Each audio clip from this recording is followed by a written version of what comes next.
j'espère que vous allez tous et toutes très bien. Je suis grave contente, je reviens sur YouTube. C'est la bonne cette fois-ci. Je suis grave contente, vraiment grave contente. On se retrouve dans ma salle de bain, donc c'est un peu particulier mais je vais vous expliquer pourquoi. J'ai un peu plus de matos aussi parce que j'ai une lumière artificielle, vous voyez, un petit peu comme les vrais youtubeurs et tout. Du coup c'est pour ça que je pense que la luminosité va être pas mal. Ici c'est parce que j'ai mes quelques questions sur mon ordinateur qui est posé là, puisque dans la salle de bain j'ai dû faire un petit peu une installation pour essayer d'être la plus pratique possible. Le concept va être très simple, je vais maquiller en répondant à quelques questions que j'ai reçues beaucoup de fois en DM et aussi du coup je les ai un petit peu reformulées à ma manière pour pouvoir y répondre de la manière la plus claire possible. Je suis désolée de vous avoir abandonné, je vais en parler un petit peu de toute façon dans ma vidéo, le pourquoi du comment. J'ai reçu tout le temps des DM en mode est-ce que tu vas continuer ta chaîne, c'est trop cool ce que tu faisais, pourquoi t'as arrêté et tout.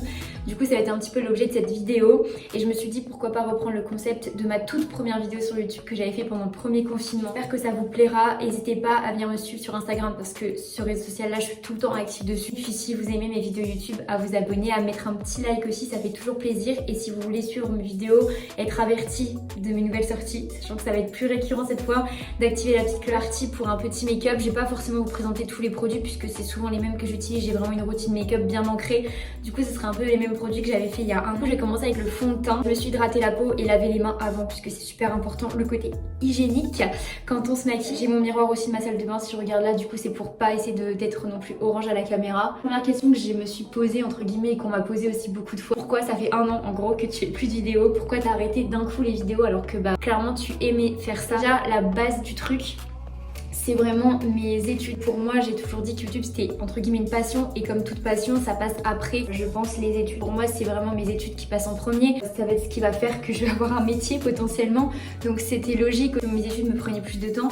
Je devais mettre mes passions de côté et YouTube c'était ma passion principale entre guillemets, même les réseaux sociaux. Mes études me prennent énormément de temps. Pour ceux qui savent pas, je suis en droit et cette année, j'ai changé complètement de vie. Je vis plus chez mes parents cette année, je suis en master de droit et j'ai été acceptée à Lille. Tout a changé, je suis arrivée dans une fac où je connaissais de base personne, une indépendance que j'avais pas vraiment parce que vivre quand même pendant 20 ans avec ses parents, échanger du jour au lendemain, bah on se sent très seul, on se referme un peu sur soi et quand on a du temps, on essaye aussi un petit peu de découvrir la ville où on est, donc pas forcément de prendre la caméra et filmer, sachant que je m'estimais pas non plus être forcément youtubeuse, genre moi pour moi c'était une passion et j'ai vu que ça marchait un petit peu pendant le confinement aussi parce qu'on était tous un petit peu repliés sur nous, on s'ennuyait et du coup je me suis dit bon bah bénef, je vais continuer et après c'est vrai que quand on est revenu à la réalité avec le train de vie de tous les jours entre guillemets où on avait plus les contraintes du Covid et tout, bah c'était une vie beaucoup plus fast en fait. Ça prend énormément de temps de faire des vidéos sur YouTube, c'est pas comme Instagram où tu fais la photo, tu la retouches aussi, mais ça prend beaucoup moins de temps qu'une vidéo YouTube, c'est à dire qu'une vidéo YouTube là je vais vous la filmer, donc ça c'est le côté un peu plaisir. Après il y a le côté montage où c'est plaisir au début, mais c'est vrai que quand vous montez votre vidéo et que c'est vous-même qui la montez, parce que la plupart des pros c'est plus eux qui montent leur vidéo parce que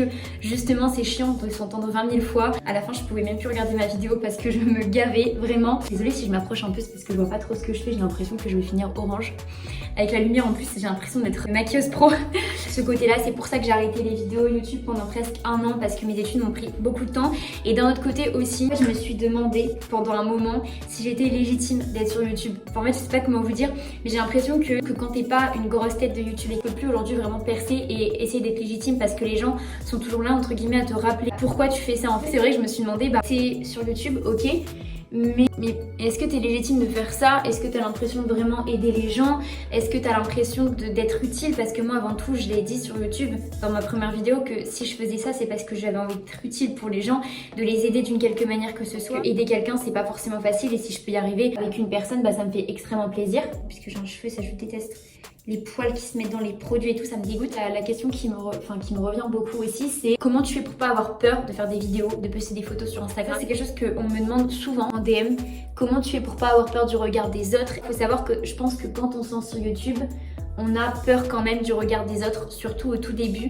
Moi, la première fois que j'ai cliqué sur poster sur ma toute première vidéo YouTube, vous imaginez même pas le stress parce que je me suis dit en fait, je suis une personne lambda, c'est-à-dire que quand par exemple des Léna Situation, etc. postent leurs vidéos aujourd'hui, elles ont plus ce petit stress peut-être de se dire est-ce que ça va fonctionner parce qu'elles savent peut-être au fond d'elles que ça va quand même fonctionner, tu vois. Et moi je me suis dit bah je suis quelqu'un de tout le monde, c'est-à-dire qu'à l'époque j'allais à ma fac, tous les gens jouaient toute la journée, jamais ils s'imagineraient que j'aime faire des vidéos, alors que bon, des vidéos j'en ai fait pendant longtemps sur mon iPad. Je me suis dit un jour pourquoi pas moi, en fait c'est-à-dire que si moi je teste pas et que j'attends que on me dise fais-le ou est-ce que j'ai peur du regard des autres, est-ce que les gens vont aimer, je le ferai jamais. Donc en fait je me suis dit bout d'un moment. Arrête de vouloir penser ce que les autres vont penser justement de ce que tu fais. Lance-toi et tu verras bien en fait. Si ça marche, tant mieux. Si ça marche pas, tant pis. Je suis quelqu'un qui de base n'a pas forcément confiance en moi, c'est-à-dire que la confiance pour moi c'est quelque chose qui s'acquiert de jour en jour et j'avais pas confiance en moi au début. Je pense que les réseaux c'est un peu un monde de requins, c'est-à-dire que tu vas faire quelque chose, il y aura toujours des envieux, des jaloux, des gens qui comprennent pas ce que tu fais, pourquoi tu le fais, parce qu'il y a des gens qui sont pas dans ce monde-là et qui comprennent pas.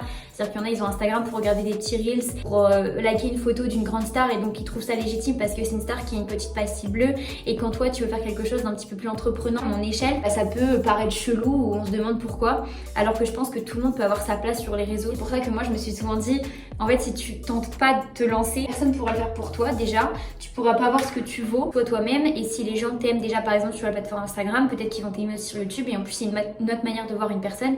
C'est vrai que quand moi je regarde une personne sur Instagram et qu'après je la découvre sur YouTube, bah c'est parfois deux choses différentes et il y a des gens qui vont préférer te suivre sur YouTube que sur Instagram et vice versa. Chaque réseau social, chacun a sa place, chacun peut créer son univers. Comment ne pas avoir peur de se lancer? Bah faut juste se lancer en fait, il n'y a pas d'autre conseil. Il faut se dire qu'on est bien entouré. Moi perso j'ai toujours été super bien entourée par ma famille, même mes grands-parents etc regardent mes vidéos, donc pour vous dire, vous voyez genre c'est qu'il y a certaines personnes qui ont mon âge mais qui sont fermées d'esprit alors que mes grands-parents qui n'ont pas la même génération que moi comprennent ce que je fais et me disent que si ça me plaît, que j'aime faire ça et que ça peut toucher des gens, que je continue. Vous voyez, un jour j'ai allumé ma caméra et puis au final j'ai aimé faire ma vidéo, j'ai aimé la monter et j'ai aimé aussi avoir tous vos retours. Ça m'a beaucoup touchée et puis ça m'a permis aussi d'avoir plus confiance en moi. Au final, la question c'est pourquoi m'être lancée. Je vous l'ai déjà dit dans ma première vidéo, je me suis lancée parce que j'aime trop partager avec les gens. Je me suis vraiment créé un Instagram, créé une chaîne YouTube pour ça, c'est pour partager, pour peut-être aider une personne sur toutes les personnes comme je l'ai dit tout à l'heure qui me regardent. Il y a des filles qui m'ont envoyé un message, t'es une inspiration pour moi, tu m'aides à avoir confiance.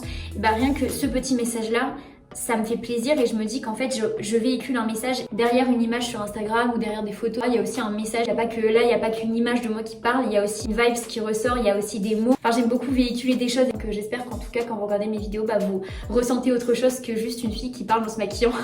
Voilà, parce que c'est pas forcément le but premier. Qu'est-ce que tu conseillerais à une personne qui veut se lancer sur les réseaux? Quand on parle aujourd'hui d'influenceurs, il y a les influenceurs, les gros influenceurs. Aujourd'hui on parle de micro-influenceurs. Avant ça jamais j'aurais pu prétendre être une micro-influenceuse, mais c'est vrai que quand je remarque le temps que ça me prend sur les réseaux, par exemple Instagram, ça me prend énormément de temps. C'est pas juste poster une photo, c'est aussi parfois du coup collaborer avec des marques et devoir véhiculer le message d'une marque. C'est-à-dire que quand vous collaborez avec une marque, par exemple j'ai collaboré avec APM Monaco, avec des bijoux quand même assez luxueux, avec la marque de lingerie de Terriana, et bien en fait c'est pas que ton message que c'est de faire passer, c'est aussi le message d'une marque et c'est aussi l'image d'une marque que tu dois tenir. J'estime peut-être quand même au final être une mini-influenceuse.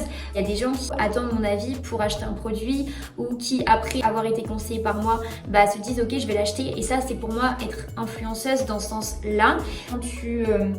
Quand tu vas parler d'un produit, bah, ils vont prendre en compte ton avis et donc tu vas les influencer d'une quelque manière et voilà, même si ça pousse pas à l'achat, ça pousse aussi à une prise de conscience, à plein de choses comme ça et donc c'est ça pour moi être micro-influenceuse et t'as pas besoin d'avoir 1 million d'abonnés pour influencer quelques personnes, même si c'est pas un panel aussi énorme, ça reste quelques personnes quand même, c'est-à-dire que quand il y a des marques qui collaborent avec moi et qui continuent tous les mois de collaborer avec moi, ça veut dire que je fais quand même un chiffre de vente après avoir fait mes stories qui montrent que potentiellement j'ai de l'influence sur ces quelques personnes et donc c'est pour ça qu'ils continuent de collaborer avec moi ou que parfois certaines collaborations s'arrêtent parce qu'ils estiment que c'est pas aussi énorme que ce qu'ils pouvaient imaginer. C'est pour ça qu'aujourd'hui micro-influenceur c'est pas 1 million d'abonnés mais c'est quand t'as 5000, 6000 mais que t'arrives quand même à attirer certaines marques, à collaborer avec eux et à toucher certaines personnes, tu peux parler de micro-influence et aujourd'hui il faut que ça arrête d'être tabou. Est-ce que je préfère Instagram à YouTube? Ça c'est une question qu'on me pose tout le temps. Je me maquille plus du tout, je suis désolée. Je tiens un petit produit chez Kiko que j'aime trop, c'est une nouveauté. Ça fait lèvres et aussi les joues. J'aime trop ce petit produit là. Je disais que je ne préfère pas du tout Instagram à YouTube. Enfin, j'ai quand même une préférence parce que c'est beaucoup plus rapide donc forcément je suis plus active sur Instagram donc je pourrais dire que potentiellement de ce point de vue là je préfère Instagram, mais je trouve aussi que YouTube c'est une autre manière de communiquer et beaucoup plus saine, c'est à dire que moi au départ j'avais pas du tout ce problème des personnes qui sont un peu là sur les réseaux pour pas te regarder mais qui en même temps te scrutent et dès que tu fais un petit truc ou que t'as une baisse de j'aime, une baisse de vues, en fait t'as l'impression que c'est tes parents et qu'ils sont là pour te le rappeler et qu'ils sont là pour te dire ah mais enfin par exemple là t'as fait 1000 j'aime et là non donc du coup clairement tu payes tes abonnés, on m'a déjà dit ça. J'ai fait une collaboration avec la marque de lingerie Rihanna, je prends cet exemple là, donc forcément ça veut dire sous-vêtements et forcément ça veut dire je poste leurs produits sur Instagram et ça montre que poster sur les réseaux en sous-vêtements c'est comme en maillot de bain, on en voit tous les étés, on en voit tout le temps, c'est pas tabou, c'est pas sexuel, c'est pas malsain, c'est juste mettre en avant une marque, un corps, une femme et c'est tout. Tu vois, on va trouver ça malsain. Bon, il y a des personnes qui sont encore bloquées dans les années je ne sais pas combien, parce que je sais même pas en quelle année on pouvait être bloqué comme ça. Il y aura toujours des gens qui seront là pour te juger, quoi que tu fasses. Et là, bien évidemment, te poster en sous-vêtements, c'est pas pareil qu'en maillot de bain. Et bien sûr, vu que tu es une fille lambda et que tu n'es pas Rihanna ou Beyoncé, tu ne peux pas le faire. Voilà, évidemment pour certaines personnes tu n'es pas légitime puisqu'il faut la légitimité pour faire quoi que ce soit et tu es une grosse chaudasse quand tu postes sur les réseaux en sous-vêtements. Voilà, donc excusez-moi, ces personnes-là, si j'ai pu vous choquer. Bon, après, bien évidemment, il y a des personnes qui aiment ça, mais de manière un peu malsaine. C'est-à-dire qu'ils vont t'envoyer des messages qui peuvent paraître pour eux hyper sympathiques en te disant t'es bonne, etc. Mais je pense pas que c'est comme ça qu'on valorise une fille et qu'on la met en avant, comme la traiter comme un bout de viande. Voilà, je pense pas que ça fait plaisir ce genre de message. Donc toutes les personnes qui écrivent des t'es bonne en DM, évitez quand même que des gens comme ça ne réfléchissent pas avant d'écrire. Et malheureusement, ça fait pas toujours plaisir. Plus t'as d'abonnés, plus t'as de gens malsains et plus ça peut m'affecter aussi. Parfois, je fais juste quelque chose que j'aime, je partage, j'y mets du temps aussi. C'est pour ça que voilà, il faut certaines personnes réfléchir avant d'écrire. Bon, il y a des personnes qui ne savent pas utiliser leur cerveau quand ils sont sur les réseaux sociaux et que pour eux, une fille en sous-vêtements égale toujours une. Voilà, vous voyez ce que je veux dire?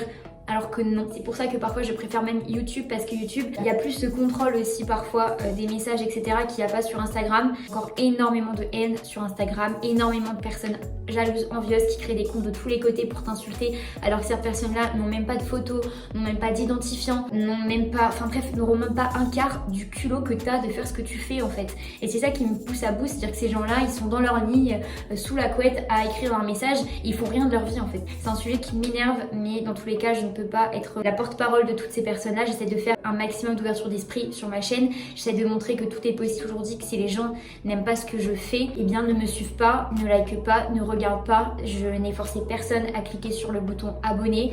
Et du moment où tu es abonné à moi, forcément tu vas avoir passé mes stories ou mes publications. Ne viens pas me juger si tu vois trop de stories, trop de publications de moi parce que tu me suis. Donc il y a toujours un côté où tu peux te désabonner de moi. Et voilà, c'est comme ça en fait. Les points positifs, les points négatifs des réseaux sociaux, clairement les points négatifs c'est ça, le côté haineux, le côté envieux, le côté jalousie, que ce soit du part des côtés des filles comme des garçons. En positif, c'est toutes les collaborations que j'ai pu avoir, c'est aussi les interactions que j'ai avec les gens qui me suivent, c'est énorme, c'est incroyable. Tous les jours je parle avec des personnes différentes qui me disent qu'ils kiffent ce que je fais, que ça les aide. Parfois on a peur de dire on est micro-influenceur parce que justement dès que tu vas dire ça, les gens vont dire oh putain mais elle s'appelle trop, oh putain mais en fait elle se trouve trop bien sur les réseaux. Il y a toujours des gens pour critiquer et dans tous les cas c'est toujours du bla bla bla et puis quand tu es en face de la personne elle devient mielleuse avec toi. Ou il y a des personnes qui t'aimaient pas quand j'étais au collège, quand t'es au lycée et qui maintenant t'envoient des messages, se réabonnent à toi. Tu te montres quand même qu'il y a quand même des gens qui ont un sacré culot, où en fait on doit se révéler, se dévoiler pour percer entre guillemets. Elle m'avait dit pour percer mais elle m'avait mis entre guillemets la fille qui m'a écrit ça. Déjà c'est un peu compliqué comme question mais je trouvais ça grave intéressant et que ça peut nous faire réfléchir ensemble. Je mets de la lecteur, j'ai quand même 21 ans donc je suis capable de savoir ce qui est bien sur les réseaux et ce qui, enfin la limite en fait, que je pense que si j'avais quand même 15-16 ans, jamais j'aurais peut-être osé me poster en sous-vêtements parce que justement il y a des gens tellement mal intentionnés. Tu te dis qu'il y a des personnes qui sont très bienveillantes et qui vont t'écrire des messages très gentils. La dure réalité des réseaux sociaux, et voilà, il y a des pervers etc. On va pas se le cacher, donc faut faire vraiment très attention à ce qu'on poste. Mais malheureusement d'aujourd'hui, c'est pas parce que j'ai 21 ans que j'ai pas, enfin, que je me dis pas il y a des gens chelous qui me regardent et que ça m'inquiète pas. Non, mais c'est vrai que quand t'as 15-16 ans, c'est un regard différent que t'as sur les réseaux sociaux aussi. Et peut-être que parfois t'es plus naïf aussi. T'as un regard beaucoup plus innocent sur les réseaux sociaux. Faut prendre ça quand même au sérieux. C'est une plateforme qui peut aller très très vite. Si moi par exemple aujourd'hui je poste quelque chose où il y a un petit détail qui je sais va faire polémique ou quoi, que je le remarque 2 heures plus tard, je me dis que c'est trop tard parce qu'en fait sur les réseaux ça va tellement vite. On peut tellement enregistrer, screener, on peut partager tellement rapidement. C'est pour ça quand il y a des personnes qui ont des vidéos hyper fâcheuses d'eux qui tournent sur les réseaux, au final la personne concernée et l'auteur de ça peut l'effacer mais elle a déjà été partagée par des millions de personnes et c'est pour ça que parfois 2 mois plus tard on la retrouve sur Twitter, on en reparle. Moi avant de poster une photo ou même une vidéo je fais vraiment très attention à être minutieuse dans ce que je fais, dans ce que je veux montrer aussi. Jamais montrer là où j'habite, jamais montrer mon adresse, jamais montrer ici. Enfin c'est des petits détails qui font qu'il faut faire quand même très attention parce qu'il y a des gens qui sont dangereux sur les réseaux. Ou se révéler pour percer, il n'y a pas de moyen de percer, c'est-à-dire que c'est ta personnalité ou ton contenu qui va te faire aider dans ça. Je peux pas te donner un conseil pour percer parce qu'au final ça serait ça serait bizarre de ma part, alors que moi pendant des années j'étais sur Instagram comme tout le monde et je postais des photos et j'avais les j'aime de mes amis, c'est tout. Maintenant peut-être que j'ai une échelle un peu plus grande, mais c'est tout. Mais je pense que même si tu demandes à Léna Situation comment percer, elle te dira qu'il y a le charbon, enfin voilà, il faut travailler, il faut mériter ce qu'on fait aussi. Quand tu vois la vie par exemple d'une vidéo comme Léna Situation, le temps qu'elle passait au montage, les arrière-plans qu'elle faisait, etc. sur ses vidéos, je pense que tu remarques quand même que c'est énormément de travail, énormément de fatigue, énormément de pression, énormément de stress, et pour une personne c'est peut-être pas toujours supportable et forcément tout travail mérite salaire, et c'est vraiment une phrase tellement vraie. Aussi du regard des autres, est-ce que les réseaux t'aident à avoir confiance en toi? Alors oui, les réseaux m'aident à avoir confiance en moi. Plus clairement, les réseaux c'est un monde, comme je l'ai dit, de chiens entre guillemets, c'est-à-dire qu'il y a des personnes qui vont être très bienveillantes avec toi, puis d'autres qui vont te rappeler tous les jours que tu n'es personne, voilà, que tu n'es pas une star internationale et qu'il faut que tu redescendes alors que tu es sur ton petit nuage de base et que tu commences à avoir confiance en toi. Ils essaient de détruire ça, mais bon, d'un autre côté, c'est la dure loi des réseaux sociaux, je pense que c'est comme ça, chacun veut essayer de se faire sa place en mangeant l'autre. Dommage qu'on soit pas, comme j'ai déjà dit plein de fois, dans un monde où justement tout le monde est content pour tout le monde, que chacun s'épanouisse dans ce qu'il fait et qu'on se supporte tous, parce que je pense que en fait c'est pas parce que tu vas essayer de manger l'autre ou tu vas essayer de le détruire psychologiquement, mentalement, etc. que tu vas réussir à toi être dans la lumière. En fait, juste tu vas te faire une sale image de toi-même et c'est horrible en fait, je trouve, de vouloir percer comme ça en étant méchant avec quelqu'un d'autre. Enfin moi personnellement je trouve que ça m'aiderait pas et que je me sentirais mal dans ma peau tous les jours si je faisais mal psychologiquement à quelqu'un en fait. Et est-ce que j'ai peur du regard des autres? Évidemment que oui, et beaucoup moins qu'avant, parce qu'en fait avant j'étais dans le mode je fais ça, est-ce que les autres vont aimer? Et aujourd'hui je fais, si je fais ça, est-ce que moi je vais aimer? Est-ce que c'est en adéquation avec mes valeurs? Et si la réponse est oui pour moi et non pour les autres, et bien je privilégie ma réponse et pas celle des autres.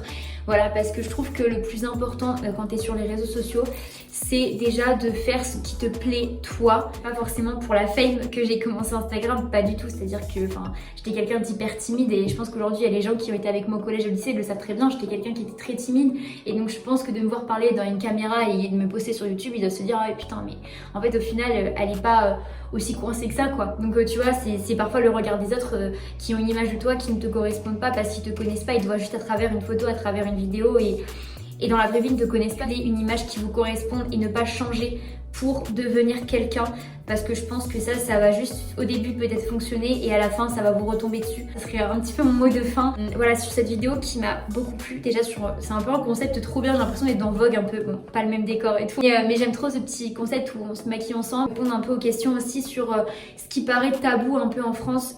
Le mot d'ordre c'est essayer de bouffer l'autre pour réussir sa propre vie en fait. C'est toujours cette compétitivité, il en faut de la compétition bien évidemment, puisque sans compétition on n'essaye jamais de finir premier donc c'est nul, mais d'un autre côté il faut aussi respecter l'autre toujours, et il y a des personnes qui ne comprennent pas ça, que le respect c'est la plus importante des valeurs. Et même si t'es sur les réseaux, et même sur les réseaux tu connais pas forcément la personne qui va te follow, respecte-la en fait. Donc bah voilà. En tout cas moi je suis très contente de ce que je fais, je n'arrêterai pour rien au monde, même si parfois j'ai des coups de mou par rapport à ce que les gens me disent, mais en tout cas c'est pas pour ça que je vais arrêter, parce que je kiffe ce que je fais, j'ai des opportunités de ouf, des marques me font confiance, me donnent entre guillemets leur image pour que je la transmette sur les réseaux. J'espère que cette petite vidéo de retour vous a plu, n'hésitez pas à venir me suivre sur Instagram comme je vous l'ai déjà dit plein de fois, mais je vous mettrai juste ici et dans la barre de description, à me suivre aussi sur YouTube si vous voulez voir d'autres vidéos, parce que je vais revenir plus régulièrement vu que maintenant je suis plus libre entre guillemets. Je fais d'énormes bisous et je vous dis à très vite pour une prochaine vidéo, voilà, qui va revenir très prochainement. Bisous.